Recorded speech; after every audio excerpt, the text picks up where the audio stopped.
ఇంద్రనీలమడేలాగా అయ్యాయి.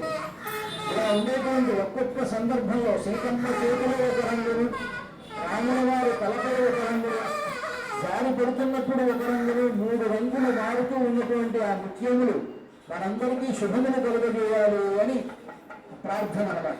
అలాంటి ముత్యాల తలంబరాలు సీతారాములకు ఇప్పుడు ఇక్కడ అర్చక స్వాములు తలంబరాలు పోస్తూ ఉన్నారు. సీతారాములు ఇద్దరు ఒకరి తలపై ఒకరు ఆ ముత్యాల తలంబరాలు పోసుకుంటూ ఉన్నారు.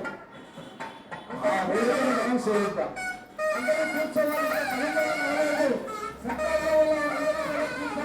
ప్రార్థన ఇంకా పూర్తి కాలేదు. కార్యక్రమం మిగిలిన ఉంది. అందరూ కూర్చోవాలి.